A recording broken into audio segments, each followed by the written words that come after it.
Break से वापस आ रहे हैं के न्यूज चैनल के माध्यम से। बसपा प्रत्याशी सच्चिदानंदा पांडे ने बताया कि हम धरातल पर उतरकर जनता की समस्याओं को लेकर चुनाव लड़ेंगे। यहां के सांसद अपने क्षेत्र में बहुत कम आते हैं और ना जनता का निवारण करते हैं। मर्यादा पुरुषोत्तम भगवान राम की नगरी अयोध्या, वो अयोध्या जहाँ पूरे विश्व का इतिहास रची है, वो अयोध्या जिसका जितना वर्णन किया जाए वो कम है। वही पे जो प्रत्याशी हमारे प्रत्याशी बसपा ने प्रत्याशी उतारा सच्चिदानंद पांडे जी को, आज मैं उनसे बात करता हूँ। पहले तो के न्यूज में आपका स्वागत है। क्या कहना चाहेंगे इस पल को, जो भगवान राम की नगरी अयोध्या में पूरा आगाज पूरे विश्व में आगाज है, वहाँ पे आपको बसपा के प्रत्याशी मायावती बहन जी ने उतारा है, क्या कहना चाहेंगे इस पल को? पहले तो सबको धन्यवाद, आप सबका बहुत बहुत साधुवाद। जैसा कि बहन कुमारी मायावती जी ने हमको इस नगरी में जो है एज अ प्रत्याशी उतारा है, मैं इसके लिए बहुत बहुत धन्यवाद और आभार व्यक्त करना चाहता हूँ कि प्रभु श्री राम की नगरी में जो है आप यहाँ के लोगों के लिए आप कुछ करने के लिए आए हो। वो विश्वास बहन कुमारी मायावती जी ने ये जगाया है और कहीं ना कहीं उसी विश्वास के साथ मैंने जो है प्रतिज्ञा की है कि मैं यहाँ पे उसी विश्वास के साथ मैं यहाँ के लोगों के लिए काम करूँगा। मर्यादा पुरुषोत्तम भगवान राम की नगरी विश्व में आगाज किया है और आप वहाँ से प्रत्याशी, आपकी मुद्दा क्या रहेगा और अहम मुद्दा क्या रहेगा जिससे आपको पूरे फेस करेंगे पूरे अयोध्या में और किसी माने में चुनाव लड़ेंगे, उसका क्या फेस रहेगा? देखिए, इस बार जो मुद्दा है वो बहुत ही क्लियर मुद्दा है।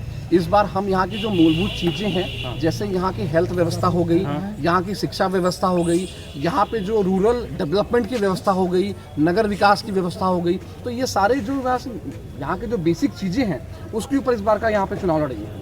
अब की जो है जो बीजेपी है पूरे भगवान राम के और उस पे चुनाव लड़ रही और चीज़ों पे चुनाव, तो कितना संघर्ष रहेगा? क्योंकि भगवान राम की नगरी से आप आगाज करेंगे बसपा का, तो कहीं ना कहीं फेस जो है यहाँ का वो जाएगा, जो लोग जो है सोचेंगे कि क्या, तो आपका फेस इसमें क्या रहा है? मूलभूत में कोई ऐसा आपने चुना होगा, कोई मुद्दा चुना होगा जहाँ पे लोग को फेस करेंगे, तो क्या फेस रहेगा उसका? देखिए, मुद्दा कोई चुना नहीं जाता, मुद्दा अपने आप यहाँ पे हो जाता है। आप अयोध्या में खड़े हैं जिसको पूरा विश्व देख रहा है, तो ये मेरे लिए बहुत ही गर्व की बात है कि यहाँ अयोध्या में अगर मान लीजिए कोई भी मूलभूत चीज़ें नहीं हैं तो वो पूरा विश्व वो भी देख रहा है। तो हमको ये देखना चाहिए कि यहाँ पे जो सारी जो व्यवस्थाएं हैं, वो चाहे वो शिक्षा व्यवस्था हो, चाहे वो स्वास्थ्य व्यवस्था हो, तो वो आपकी ए ग्रेड क्वालिटी की व्यवस्था होनी चाहिए। क्योंकि ये ऐसी जगह है जहाँ पे देश विदेश परदेश से लोग आएंगे और वो सब डायरेक्टली इनडायरेक्टली जो हमारा भारत देश है इसकी गरिमा का सवाल है। तो कहीं ना कहीं यहाँ पे जो है हमारी लड़ाई मूलभूत चीज़ों से है। जो पीछे डेवलपमेंट जो पीछे के प्रत्याशी ने जो किया है या नहीं किया है, जो भी है, तो हमारी जो लड़ाई है उनसे है कि भाई साहब, आपने जो डेवलपमेंट करना चाहिए था आप बताएं आपने क्या किया हुआ है। नहीं, जैसे यहाँ पे तो बीजेपी कह रही है हमने एयरपोर्ट बनवा दिया है, मेडिकल कॉलेज बनवा दिया है, यहाँ पे व्यवस्थाएं इतनी कर दी है कि जितने लोग आएंगे यहाँ पे कोई कठिनाई का सामना करना। जी बिल्कुल। तो जैसे मेरे जो है मतलब जो आपने प्रश्न पूछा उसका उत्तर आपने स्वयं दिया कि जैसा कि बीजेपी कह रही है, तो यहाँ पे जो पूर्ण जो काम हुए हैं वो बीजेपी एज अ पार्टी ने किया हुआ है। मेरा क्वेश्चन है कि यहाँ के जो वर्तमान सांसद जी हैं उन्होंने क्या किया हुआ है? पिछले 2 टर्म 3 टर्म से वो विधायक सांसद होते आ रहे हैं, उनका क्या योगदान है मंदिर बनने के पहले, वो अयोध्यावासी जानना चाहते हैं। आप रुदौली जाइए, आप दरियाबाद जाइए, आप बीकापुर जाइए, आप मिल्कीपुर जाइए, वहाँ के गांव में जाइए, नालियों में देखिए, कीड़े हैं, मच्छर हैं, क्या किया आपने? भाजपा ने बिल्कुल किया है काम, बीजेपी ने मंदिर बनवाया, हम सब आभारी हैं, रहेंगे। लेकिन यहाँ के प्रत्याशी ने, जनता प्रत्याशी से पूछ रही है कि आपने क्या किया हमारे लिए, और जनता इस बार जो है डिसाइड कर चुकी है कि जनता किसी नवयुवक को, किसी ऐसे को देगी यहाँ पे मतदान, किसी ऐसे का समर्थन करेगी जो उनके साथ, उनके गांव में, उनके बगल में बैठ के उनकी समस्याओं को सुने और उसका निवारण कराए। नहीं, जैसे और भी मूल जो समस्याएं यहाँ पे हैं कि आपके जो जितने लोग रहेंगे, तो आपकी मूल जो समस्याएं यहाँ पे जितनी हैं उसका निवारण जो है भाजपा कह रही है कि हमने सब कर दिया, यहाँ का विकास चौतरफा किया है, यहाँ पे जितनी चीज़ें हैं वो कर दिया है, और बसपा यहाँ पे ज़्यादा सक्रिय नहीं रही, तो उस पर कितना फेस अब की बार में सक्रिय रहेगा कि क्या रहेगा, उसका मुद्दा क्या रहेगा? देखिए, जैसा कि बसपा अपने टाइम पे जब बसपा की सरकार थी यहाँ पे, तो हम सब इसके साक्षी हैं कि यहाँ पे शासन जो था वो एक अलग ही लेवल पे था। आप किसी से पूछिए तो यहाँ पे जो है शासन जो हम इस टाइम देख रहे हैं, इससे भी कहीं अच्छा शासन काल उनके टाइम पे रहा है, ठीक है। और जहाँ तक अगर मैं पूछूं आपसे कि इस समय आप अगर किसी गांव में चले जाइए, ये अभी थे सच्चिदानंद पांडे जी, जिन्होंने बताया कि कानून यहाँ के जो सांसद जी हैं वो कहीं ना कहीं जीरो ग्राउंड पे उतर के हर जगह नहीं पहुँच पाते हैं और उतना जितना कार्य होना चाहिए उतना कार्य नहीं हुआ। के न्यूज पे आरपी सिंह, अयोध्या। बढ़ते आगे, इसी बीच दिल्ली से खबर आपको बता दें, ममता बनर्जी ने केजरीवाल की पत्नी से बात की है और केजरीवाल की पत्नी से बात कर सहानुभूति जताई है। ममता बनर्जी ने केजरीवाल की पत्नी से बातचीत की और केजरीवाल की पत्नी से को सहानुभूति जताई। दिल्ली से हम खबर आपको बता रहे हैं, अरविंद केजरीवाल की गिरफ्तारी के बाद से लगातार जो विपक्षी दल हैं वो एकजुट होते हुए नजर आ रहे हैं। टीएमसी प्रमुख ममता बनर्जी ने पत्नी से, दिल्ली के सीएम अरविंद केजरीवाल की पत्नी से बातचीत कर उन्हें सहानुभूति दी।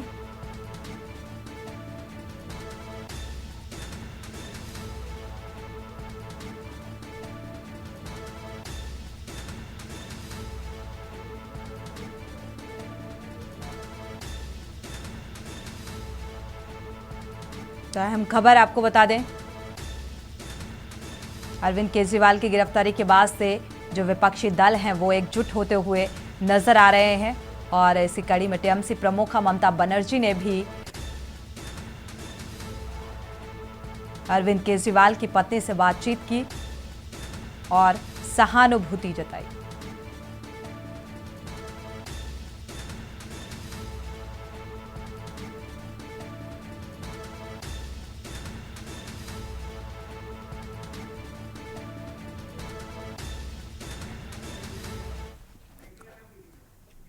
दिल्ली से अहम खबर आपको बता दें, कविता की जमानत याचिका खारिज हुई है। सुप्रीम कोर्ट ने जमानत याचिका खारिज कर दी और दिल्ली में कविता की जमानत याचिका खारिज कर दी गई है। सुप्रीम कोर्ट ने जमानत याचिका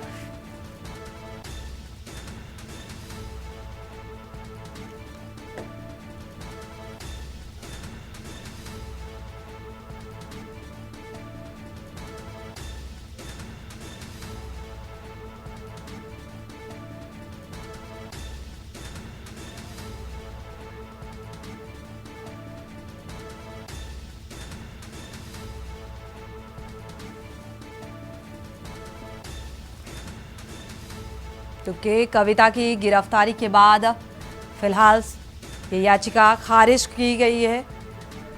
और इसी बीच बड़ी खबर दिल्ली से आपको बता दें, दिल्ली से इस वक्त की बड़ी और अहम खबर सूत्रों के हवाले से आ रही है। सूत्रों के हवाले से अहम खबर, केजरीवाल के आवास से अफसरों का डोजियर मिला।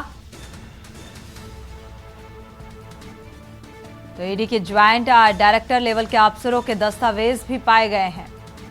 150 पन्नों के डोजियर में सरकारी कामकाज का जिक्र है और अपने अधिकार की जासूसी करने के मामले में ईडी का सख्त रुख।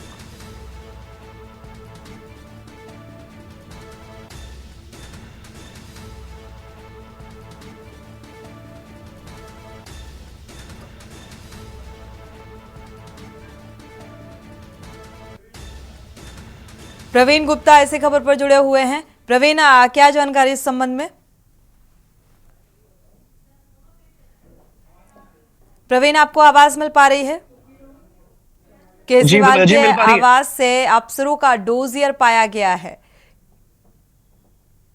क्या जानकारी? जी मैं बता दूं आपको जब कल के पड़ा था तो उसमें कई सारे सबूत वहां पे इकट्ठा करने की कोशिश की जा रही थी और सूत्रों के हवाले से खबर है कि वहां से डोजर वहां से मिला है और वही सबूत के आधार पर वो इकट्ठा किए गए हैं और उसी के साथ साथ उसी के बिहाफ पर ईडी ने उन्हें गिरफ्तार किया है। शुक्रिया इस तमाम जानकारी को साझा करने के लिए। तो इसी आधार पर गिरफ्तारी,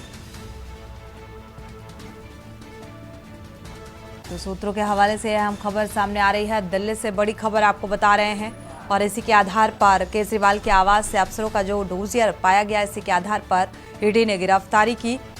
ईडी के ज्वाइंट डायरेक्टर लेवल के अफसरों के दस्तावेज भी पाए गए, यानी कि जासूसी करने का आरोप और 2 ईडी अफसरों की निजी जानकारी संबंधित दस्तावेज पाए गए। केजरीवाल के आवास से अफसरों का डोजियर मिला, इसी आधार पर यह गिरफ्तारी बताई जा रही है। और अब सवाल ये कि क्या इसी के आधार पर जो साक्ष्य हैं ईडी कोर्ट में पेश करेगी, क्योंकि 2 ईडी अफसरों की निजी जानकारी संबंधित दस्तावेज पाए गए हैं।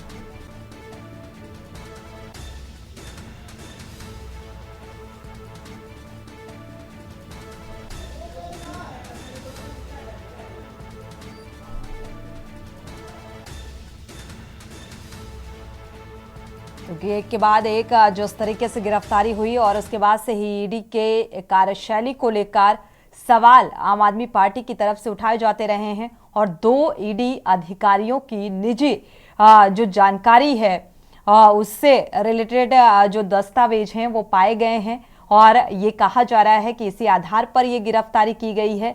और अब राउस एवेन्यू कोर्ट में जो प्रोसेस है वो जारी है, यानी कि सवाल जवाब के बीच ईडी क्या किस तरीके से साक्ष्य पेश करती है और क्या यही एक आधार रहेगा, ये भी एक महत्वपूर्ण सवाल, क्योंकि ये कहा जा रहा है ईडी के बारे में, ईडी से रिलेटेड जो 2 ईडी के अधिकारी हैं उनके बारे में गहनता से जानकारी जासूसी की जा रही थी, ये आरोप लगाया गया है और उससे रिलेटेड दस्तावेज भी पाए गए हैं और इसी आधार पर ये गिरफ्तारी मानी जा रही है।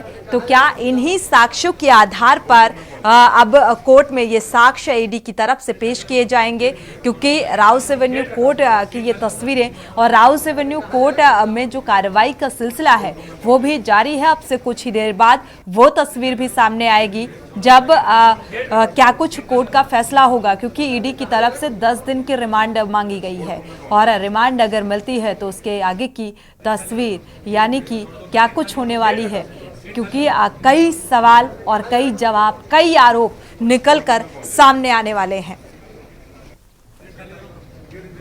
तो दिल्ली के सीएम अरविंद केजरीवाल की गिरफ्तारी के बाद से आम आदमी पार्टी कि जो आरोप है वो भी गंभीर आरोप निकलकर सामने आ रहे हैं और लगातार रिहाई को लेकर प्रदर्शन किया जा रहा है। लेकिन अब जो रिहाई या जमानत की जो राह है वो इतनी आसान होती हुई नजर नहीं आ रही है और सबसे महत्वपूर्ण सवाल इस बात को लेकर कि आखिर दिल्ली में क्या राष्ट्रपति शासन लागू होगा, क्योंकि अब जो है जिस तरीके से कटघरे में खड़ा किया गया या जिस तरीके से गिरफ्तारी हुई या ईडी की कार्यशैली को लेकर भी लगातार सवाल उठाए जा रहे हैं और जिस तरीके से दिल्ली के सीएम अरविंद केजरीवाल की गिरफ्तारी हुई है उसके बाद से जो इंडिया गठबंधन है, जो विपक्षी दल हैं, वो एक साथ आकर खड़े हो गए हैं। क्योंकि जब कल गिरफ्तारी हुई अरविंद केजरीवाल की तो उस वक्त सबसे पहले कांग्रेसी दल के जो नेता हैं वो वहां पर पहुंचे हुए थे और इसके बाद अब ये आने वाले समय में यानी कि लोकसभा चुनाव को देखते हुए, क्योंकि ऐसे समय में गिरफ्तारी कई सवाल उठा रही है। और इसी बीच भगवंत मान पंजाब के सीएम क्या कुछ कह रहे हैं, सुनिए जरा। जो एजेंसीज हैं उनको एक टूल की तरह, एक औजार की तरह, हथियार की तरह इस्तेमाल किया जा रहा है। कोई भी विपक्ष का नेता, कोई भी विपक्ष का कोई लीडर अगर बीजेपी के जुल्म जबर के खिलाफ बोलता है तो उसके घर पे ईडी आती है, उसके घर पे सीबीआई आती है, इनकम टैक्स आती है और ये अनडिक्लेयर्ड इमरजेंसी की तरह देश के हालात हो गए हैं। ये बात आज मैं इसलिए कह रहा हूं कि यही बात आडवाणी ने कही थी कि अनडिक्लेयर्ड इमरजेंसी वाले हालात हो जाएंगे, तो आज हालात वही हैं। गवर्नर, जहां इनकी सरकार नहीं है वहां गवर्नर के जरिए, राज्यपालों के जरिए तंग किया जा रहा है।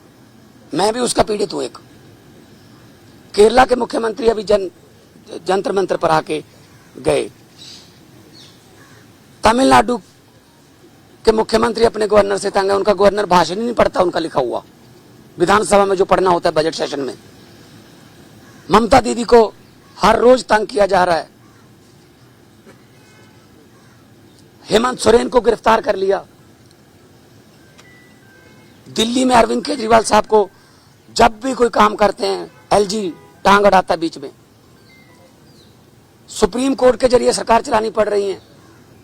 हम भी सुप्रीम कोर्ट में पहुंचे हुए हैं। आरडीएफ का पैसा 5500 करोड़ रूरल डेवलपमेंट फंड का पंजाब का रोका हुआ है, नेशनल हेल्थ मिशन का पैसा रोका हुआ है, 8000 करोड़ से ज्यादा पंजाब का पैसा रोक रखा है। हम कोई भीख थोड़ी मांगते हैं, वो हमारे टैक्स का पैसा है, पंजाब के लोगों का हिस्सा है, वो योगदान है। फिर गवर्नर्स के जरिए सुप्रीम कोर्ट में मुझे जाना पड़ा गवर्नर के खिलाफ कि जी बजट सेशन नहीं होने दे रहे। सुप्रीम कोर्ट में स्टालिन जी सुप्रीम कोर्ट में, केरला के मुख्यमंत्री सुप्रीम कोर्ट में, अरविंद केजरीवाल जी, हर बात पे सुप्रीम कोर्ट में जाना पड़ रहा था। सुप्रीम कोर्ट के 5-0 के बेंच ने कहा सर्विसेज जो हैं वो अरविंद केजरीवाल जी के पास, सरकार के पास रहनी चाहिए। सुप्रीम कोर्ट का 5-0 का फैसला नहीं माना, उसी दिन ऑर्डिनेंस जारी करके कहते नहीं अरविंद केजरीवाल को काम नहीं करने देंगे हम।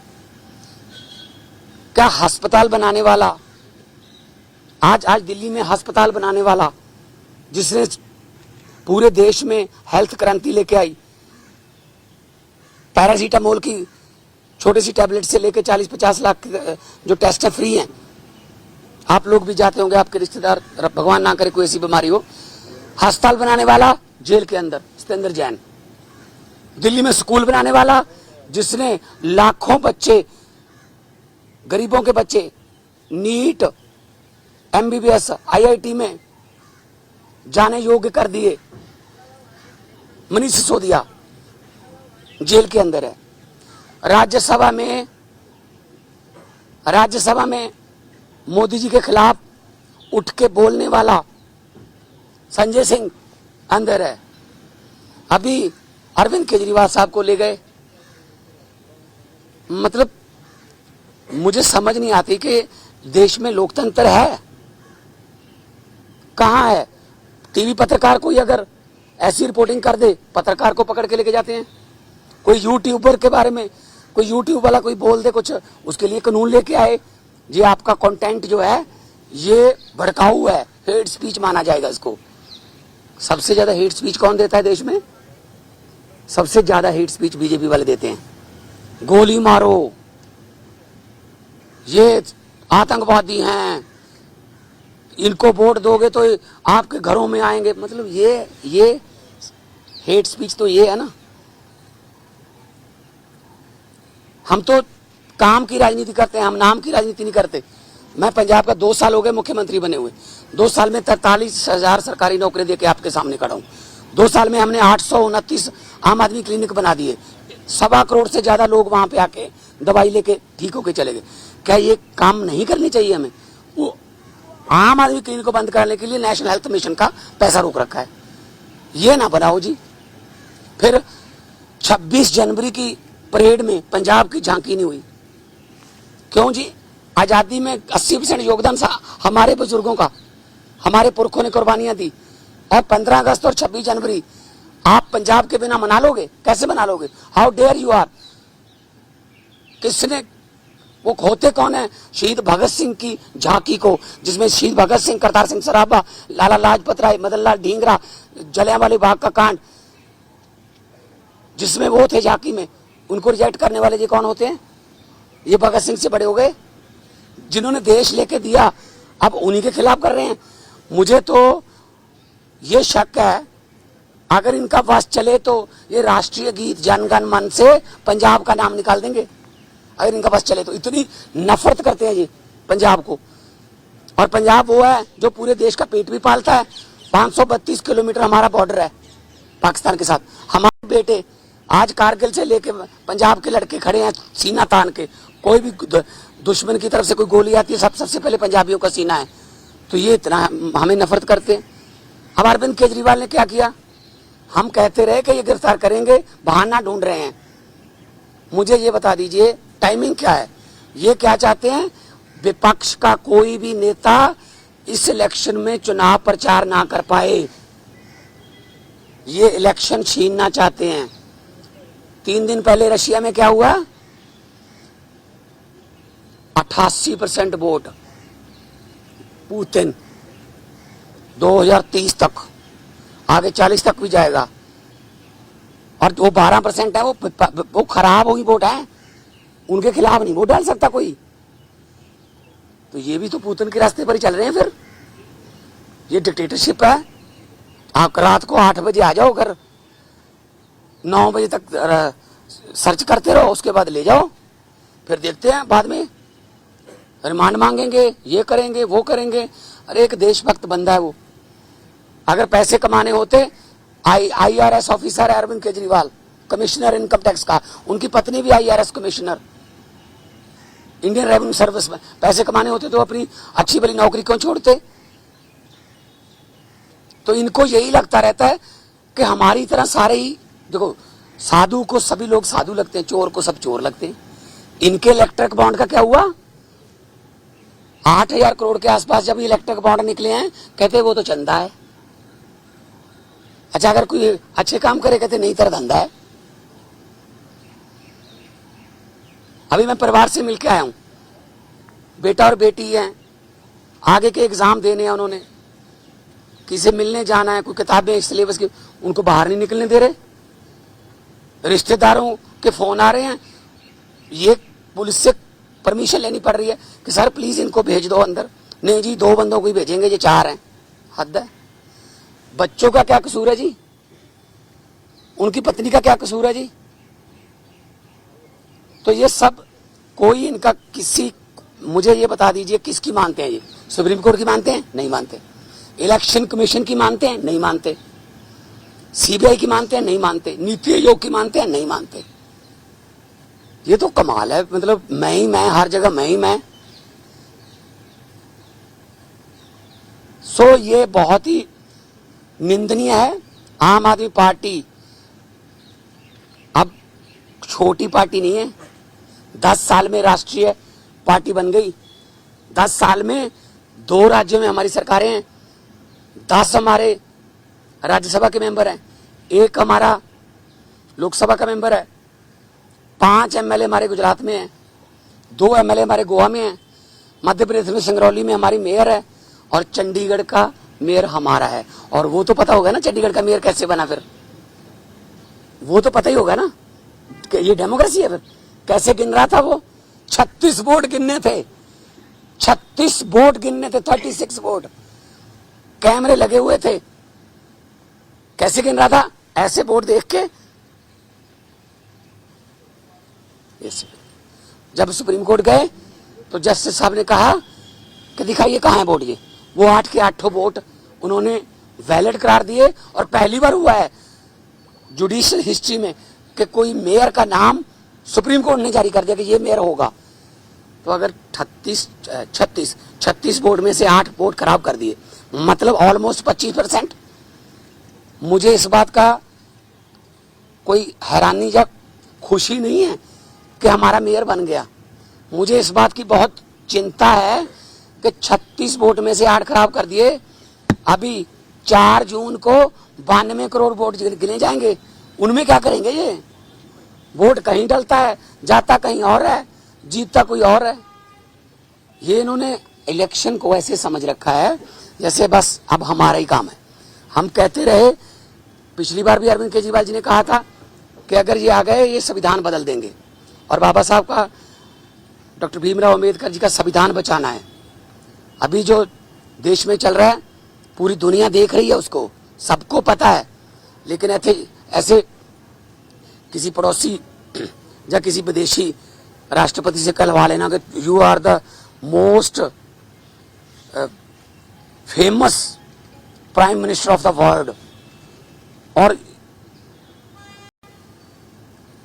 अभी किसानों की समस्या थी, हरियाणा के बॉर्डर पे रोक लिया। पत्रकारों ने मुझसे पूछा, मैंने कहा जी, वो कहते दिल्ली क्यों आते हैं किसान? मैंने कहा जी मोदी जी दिल्ली क्यों आए फिर अहमदाबाद छोड़ के?